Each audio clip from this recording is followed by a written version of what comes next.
At the funeral of my husband's first love, he wept so much that he passed out multiple times. The next day, he took his own life in front of her tombstone, holding her will. His final wish was to be buried beside her.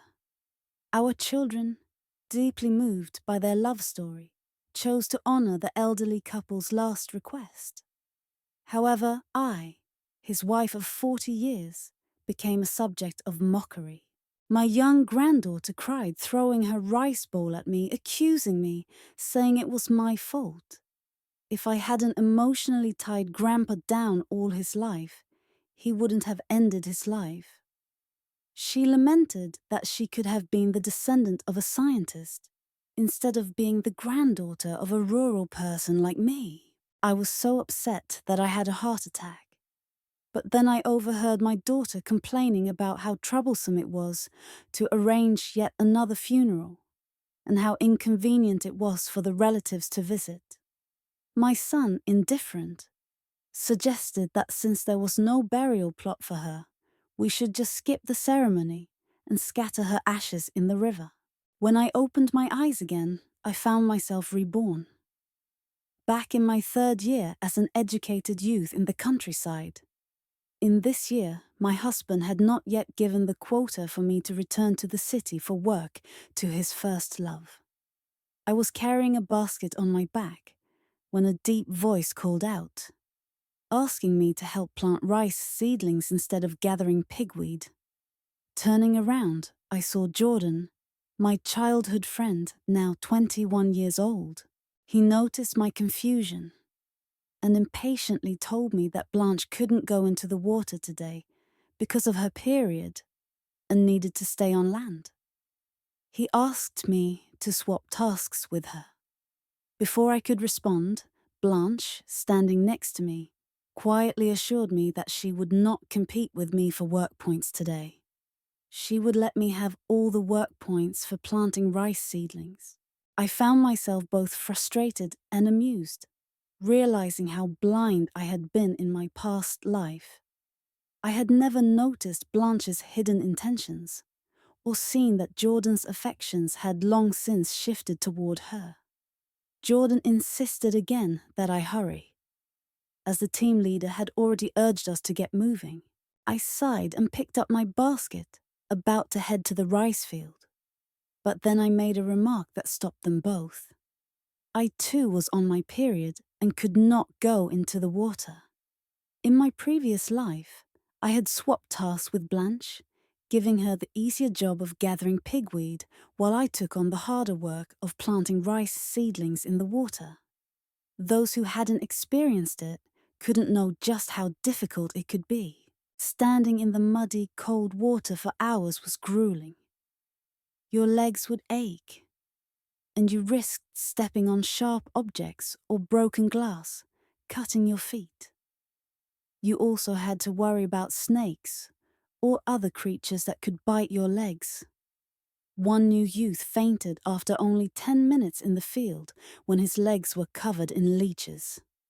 The work of planting rice seedlings was a nightmare for the female educated youth year after year. But in my past life, I always gave in to Jordan's demands and ended up planting rice for Blanche. Even when Blanche took my place, she complained that I only earned 8 work points, while she got 4 for doing less. As the days went by, whenever I had my period, I would be in severe pain. But Jordan never took it seriously, assuming I was just being overly sensitive. True to form, when I refused to swap tasks, Jordan raised his voice, questioning if I had remembered wrong. I gave a cynical laugh and asked why he, a grown man, was so focused on something like a woman's period. Jordan glanced at Blanche, his face flushing. Blanche, in her usual manner, tearfully spoke up, asking me not to blame Jordan. She insisted she could manage, but she turned away, wiping her eyes as she walked toward the field's edge. Jordan grabbed her and in a low voice scolded me, telling me not to be so petty. Blanche was trying to work, even though she wasn't feeling well. Yet I, in good health, refused to help her. I rolled my eyes and reminded him that if Blanche wasn't well, she could ask for leave from the team leader. Blanche, turning back, lectured me on how we had come to the countryside to show our commitment to labor and help build the country. She could never be absent, no matter her condition. Jordan agreed, praising her dedication and criticizing me for lacking the right mindset. They both grew more animated, their faces glowing with enthusiasm. In my past life, I had been brainwashed into believing this rhetoric and ended up doing all the hardest jobs. I sacrificed my own well-being while making Blanche appear selfless and hard-working. In the end, she even took my quota to return to the city, leaving me stuck in the countryside forever. This time, I knew better. After Jordan's death, I discovered a secret diary of his, which revealed every detail of his relationship with Blanche. According to his diary, in about 3 days, I would receive a letter from my parents, telling me that they might be sent down to the countryside. They would ask me to return to my previous life. I was so terrified by the news that my parents were being sent away that I wanted Jordan to come back with me. Jordan said he was concerned for my safety and feared I might get involved in something dangerous. He offered to go ahead and check the situation for me first, so he took Blanche back to the city. Half a month later, he returned, but Blanche stayed behind in the city. I secretly felt relieved that she was gone, and hoped Jordan might give me more attention now that she wasn't in the way. Jordan returned and shared the news that my parents had already been sent away when he got to the city. He told me that he had asked many people about their whereabouts, but no one could provide any answers. He also cautioned me not to return to the city, as I could get into trouble. After hearing this, I was in shock and collapsed. Once I recovered, I tried every possible way to get any information about my parents, but I couldn't find anything. Since then, I never saw them again, which has remained a deep regret in my life. What I didn't know was that Blanche stayed in the city and took my place, even changing her name to Scarlet, exactly like mine. It wasn't until later that she reverted to her original name. I quickly gathered a basket full of pigweed and went to find the team leader. I discreetly gave him some brown sugar that I had saved up and also handed over an industrial coupon, asking him to write me a letter of introduction so I could return to the city. However, the team leader told me he couldn't help me until a letter from my parents arrived. Feeling helpless, I couldn't do anything more. After gathering several baskets of pigweed, I returned to the dormitory, where the other educated youths were resting, lying on their beds, too tired to move, only complaining about their aching waists. The only one not resting was Blanche, who was sitting by the bedside reading a book. When she saw me, she said sweetly, "Sister, you're back. Brother Jordan said he has something to tell you and asked you to go to the male dormitory. I didn't want to go, but then I heard Jordan call my name from the door, so I had no choice but to step outside. As soon as Jordan saw me, he impatiently asked why it took me so long to gather the pigweed. He complained that Blanche had been working all day and asked if I had any brown sugar, suggesting I make her a cup of it, thicker than usual. I looked him in the eye and asked, "Jordan, what exactly is your relationship with me?" He looked surprised for a moment before frowning.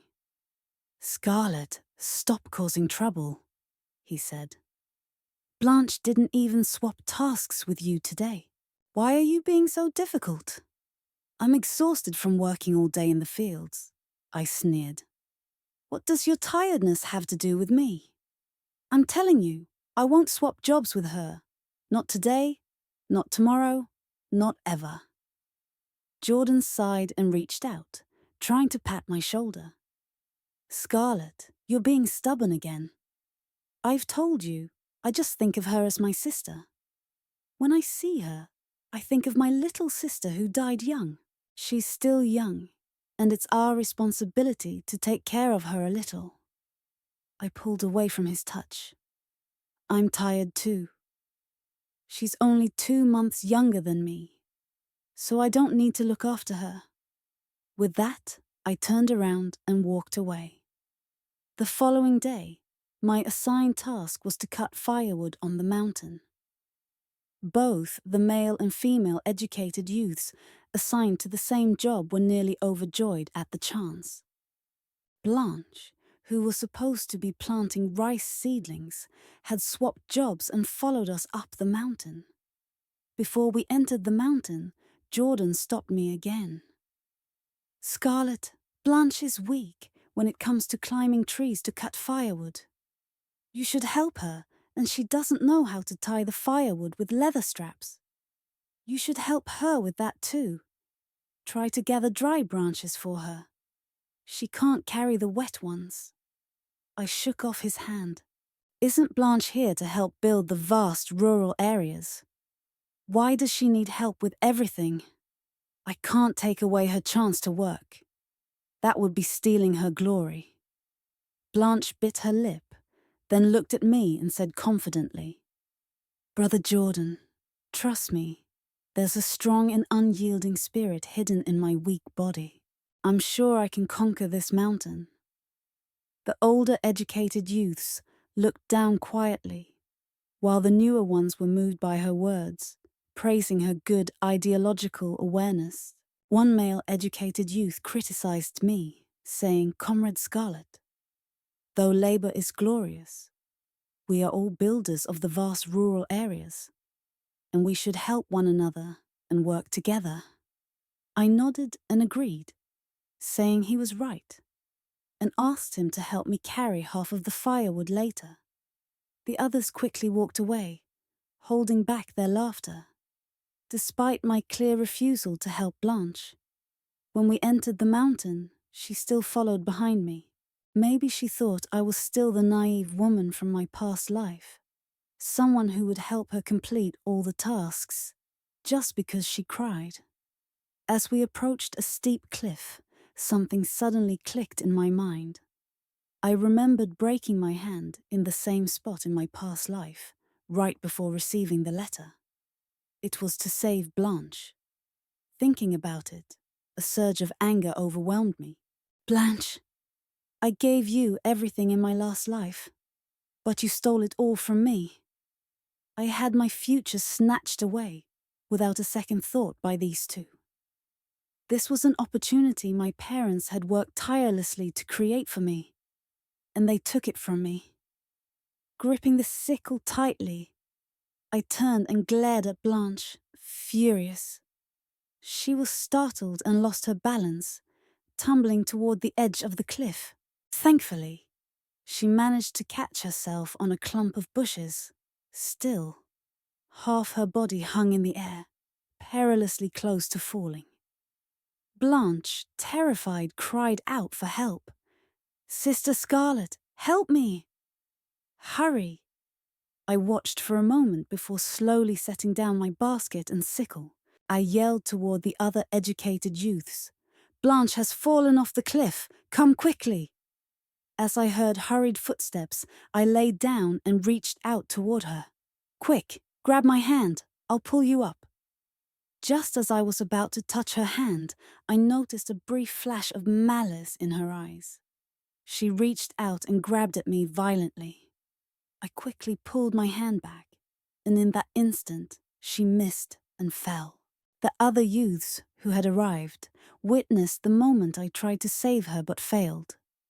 In my past life, I could have easily pulled her up, but when she stood, she used me as a stepping stone and dragged me down with her.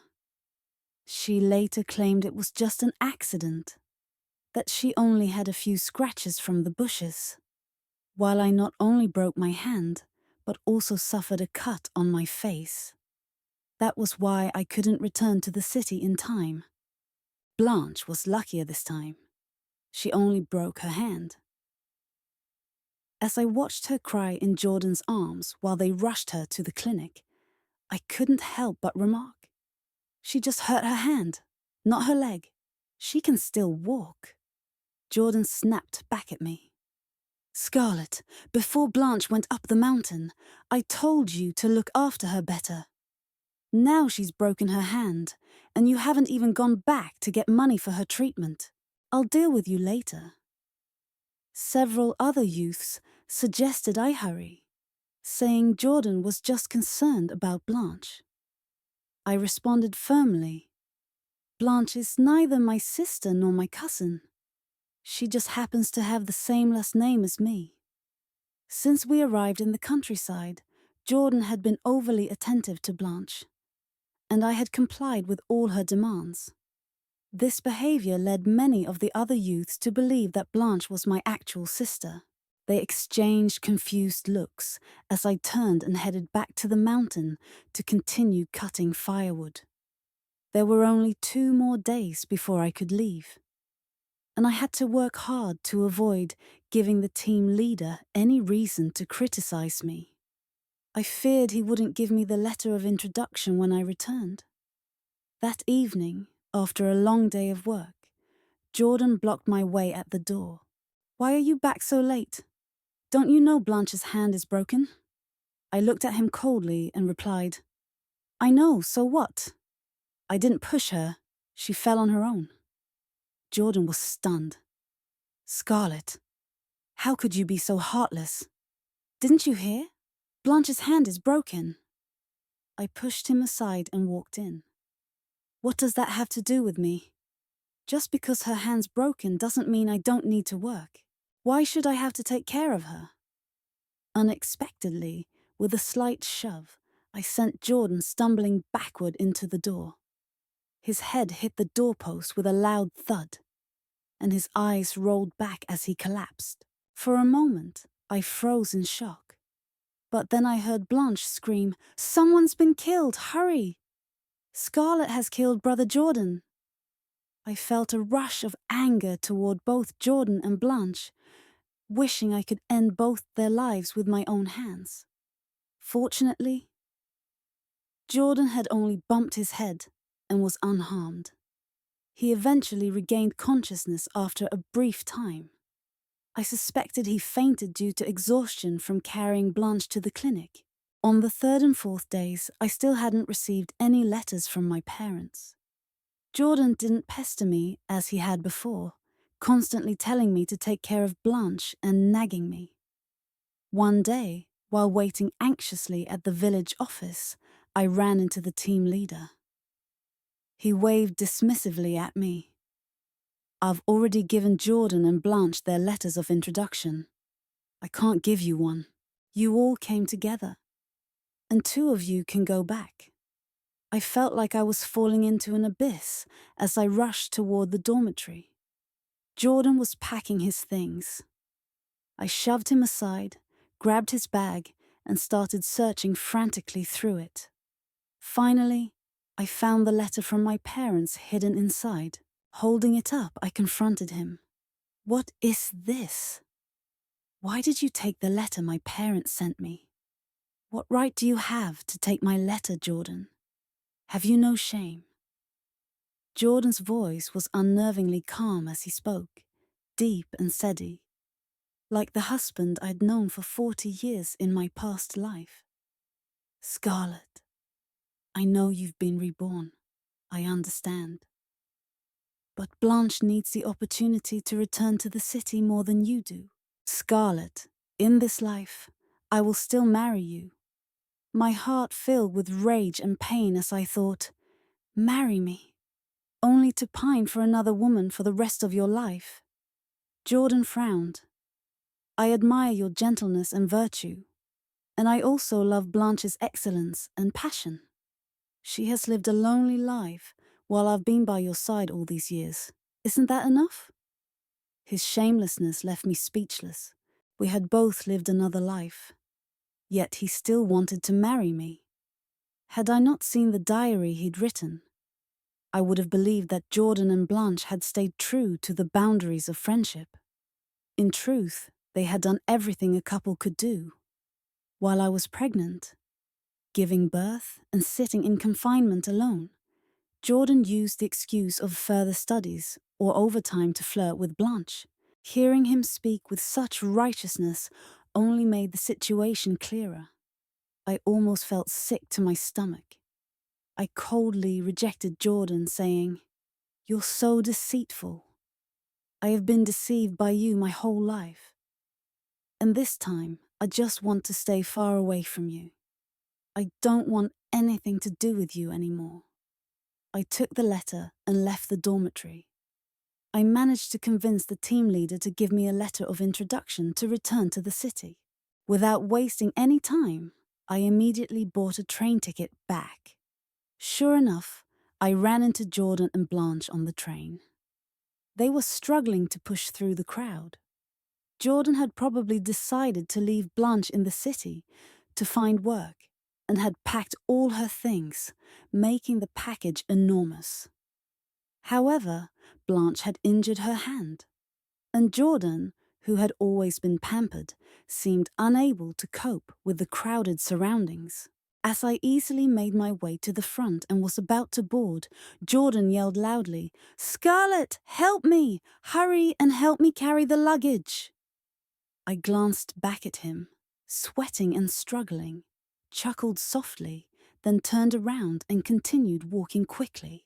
In my previous life, when I was living in the countryside and trying to get on the train alone with my child, I had been far more embarrassed than they were now. When I arrived home, the door was wide open and the lock was gone. Most of the furniture was missing, leaving only dusty outlines of where it once stood. Even the immovable furniture had been destroyed. I borrowed some tools and silently started cleaning up, my thoughts drifting to my parents, whom I hadn't seen in 2 lifetimes. A deep sadness welled up inside me. After a while, Jordan arrived, looking around at the empty house before speaking quietly. "Scarlett, don't be upset. I'll help you find out where your parents are. They know you're back and invited you over for dinner." Remembering how kind my in-laws had been to me in my previous life, I nodded and followed Jordan to his house. Our families had always gotten along well, and the work letter of introduction left by my parents should still be in Jordan's father's hands. I needed to retrieve it. When we arrived, Jordan's parents greeted me warmly. When his mother saw me, she couldn't help but tear up, saying, "Good child, you've suffered. It's a shame you didn't get to see your father-in-law." Jordan quickly pulled at her sleeve, signaling her to stop. Jordan's mother wiped her tears and, with a hint of exhaustion, whispered in my ear, "I heard it's in the northwest, but no one knows the exact location. We can't ask too many questions right now." I was grateful to at least have a direction, and after hearing that, I shot a look at Jordan. It was clear that his mother knew where my parents were, but in my previous life, he had kept this information from me. After dinner, Jordan's father asked me to come inside and quietly handed me the letter of introduction for the Hang Steel factory, which was about 400 to 500 kilometers away. "Go and report as soon as you can. Don't delay, there may be changes. Don't worry. When you get there, no one will know your identity. Just say you're a distant niece of our family," he said. I clutched the letter tightly, knowing it would change my life. Though a sense of sadness filled me, I realized that if I had returned earlier, things could have been different. But Jordan had kept me in the dark for my entire life. As Jordan's father was speaking to me, Jordan suddenly burst into the room, his face dark. "Dad, you can't give her that letter of introduction." Jordan's father was stunned for a moment, then replied, Jordan, don't even think about it. This job opportunity is something Scarlett's parents worked hard to secure for her. I know you want to go back to the city, but be patient. Your mother and I are already trying to figure something out. Jordan stared at me intently. Scarlett, tell me, should this job be given to you? You know it would be more valuable in Blanche's hands. You can't be so selfish. You need to think long term. His voice was filled with pressure, causing me to lower my head involuntarily. In my previous life, whenever he spoke like this, I would apologize and comply with whatever he asked.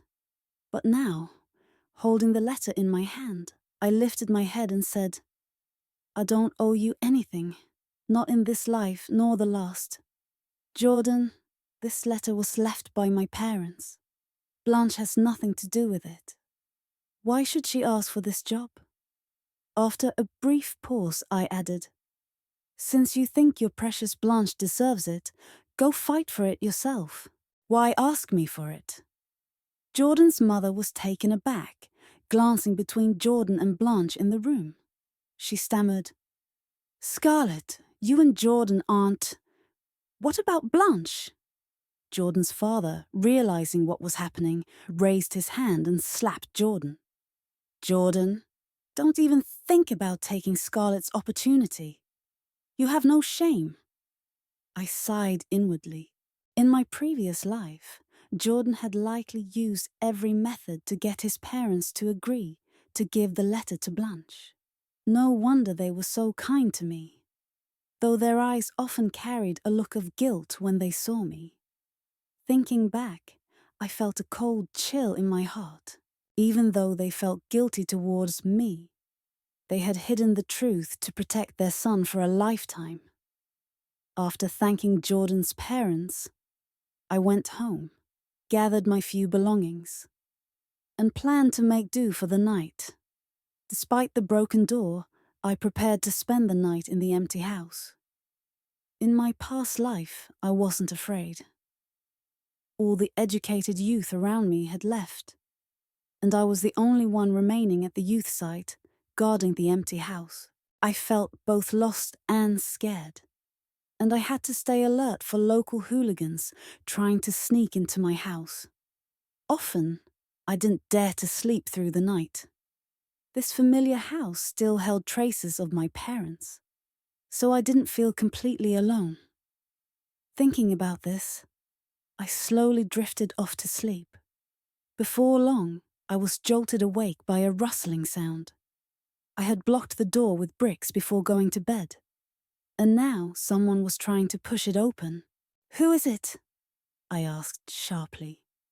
A deep male voice answered, Scarlett. I quickly responded, It's me. A military green school bag was thrown through the crack in the door, followed by the sound of footsteps quickly fading away. By the dim light of a flashlight, I opened the bag, and when I saw the contents, tears welled up. No wonder. No wonder. I clutched the bag tightly, almost desperately. Jordan, Blanche, you really are something. At daybreak, I took the school bag and went outside. As I turned the corner, I accidentally bumped into someone, knocking him out of his wheelchair and onto the ground. I rushed to help him up, apologizing repeatedly. I'm so sorry. I wasn't paying attention. Are you hurt? Do you want to go to the hospital? After helping the man up, I realized he was Gordon, Blanche's husband. In my previous life, he was a disabled veteran. It's fine, he said coldly. I should have kept my distance from anyone connected to Blanche and Jordan in my past life. But as I watched him struggle to push the wheelchair, recalling his fate in my previous life, a wave of sadness hit me. As a fellow outcast, I stepped forward and offered, I have time. Where are you going? Let me push you there. Gordon didn't speak, but pointed in a direction. He was on his way to deliver a letter, and by coincidence, so was I. We didn't speak at all as we went along. When I helped him home, I realized that our houses were quite close. As soon as I opened the door to my house, I saw that Jordan and Blanche were already there. My belongings had been rummaged through and pushed aside messily. I shouted angrily, "Who gave you permission to come into my house?" "Get out!" Jordan looked a bit embarrassed and tried to explain, "It wasn't us." When we arrived, the Red Guards had just left. We showed them the newspaper, and they left. Blanche glared at me. "Brother Jordan always defends you. You're so ungrateful." I ignored her and turned to Jordan. "What newspaper?" I took it from him and looked. It turned out that before my parents had their accident, they had published a notice in the newspaper to sever ties with me. A sharp pain shot through my heart. My parents had really gone to great lengths for me, and I had betrayed their plans so completely in my previous life. Anger surged through me as I glared at both of them. "So why are you here?" Blanche pouted. "Sister Scarlett, I hurt my hand." "It's partly your fault. I can't do heavy work. If I go back to the countryside now, I'll die. Please give me your job." Jordan nodded. "Scarlett, I told you. Blanche needs this job more than you. Anyway, you're used to working on the farm. You won't be able to handle city work. Be reasonable and give it to her." I forced a smile. "You want a job at the steel factory just by asking. Blanche, am I your mother? Jordan, you have nothing to do with me.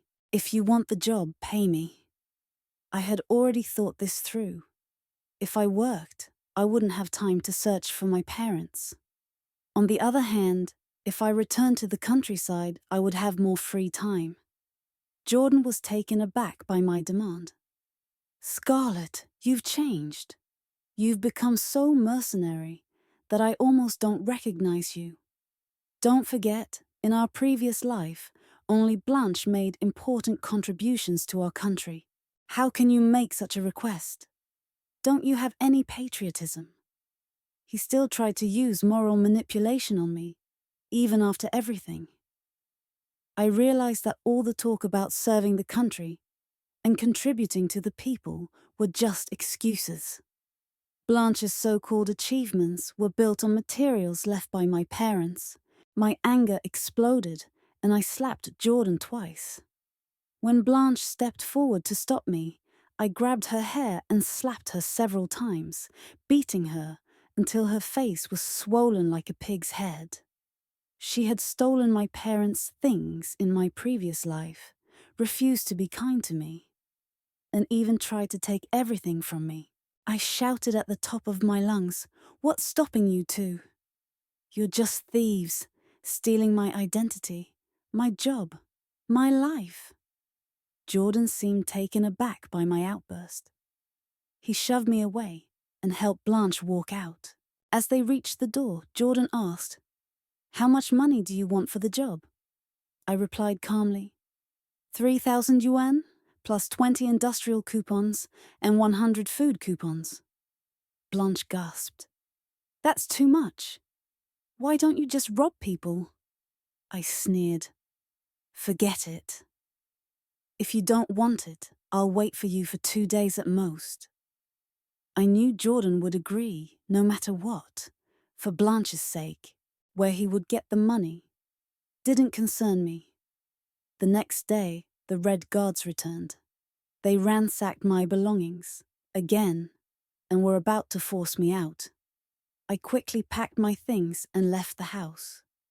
At that moment, despite the vast world around me, it felt as though there was no place I could truly call home. Gathering my courage, I knocked on Gordon's door.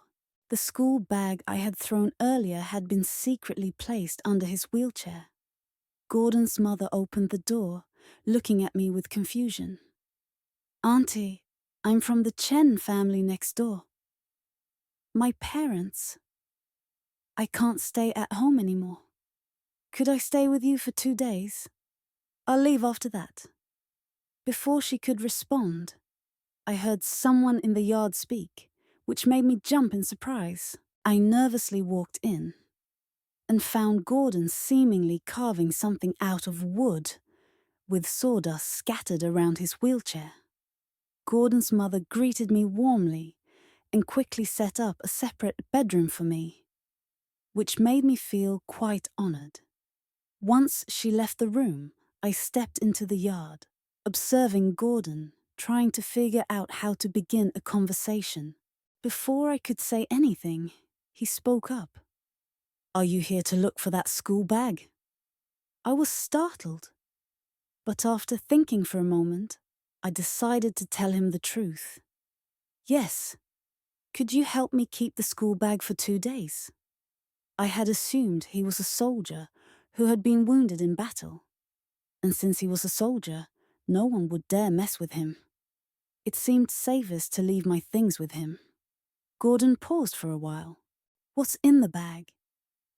I quickly explained that it contained materials left by my parents.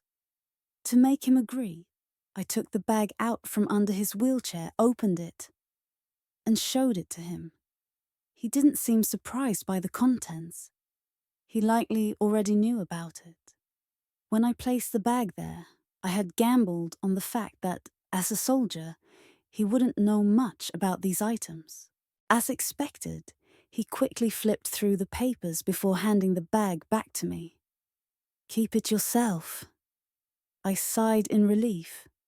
3 days later, Jordan showed up. When he saw me staying at Gordon's house, he angrily grabbed me and pointed toward the Wong family's door. He whispered, though his anger was clear. "Scarlett, you're so shameless. You know he's Blanche's husband, and you're purposely getting close to him. You're trying to get back at Blanche, right?" I shoved his hand away. "Shameless? Can I be more shameless than you? Since you know we've both been reborn, you should understand me better." Jordan had changed. He had become a bit obsessive, getting into the habit of listening to the radio and reading newspapers. When the 56-style submachine gun, developed by our country, started production, he was so excited that he literally danced with joy. He ran to me, waving the newspaper. "Scarlett, I was right. Look, Blanche really developed it this time. The research was 6 months ahead of the previous life." I gave him a sarcastic smile. "Yes, 6 months ahead. But look closely. Who's the developer?" Jordan kept smiling. "Of course it's Blanche, Scarlett." His eyes widened in disbelief. "How could it be your name?"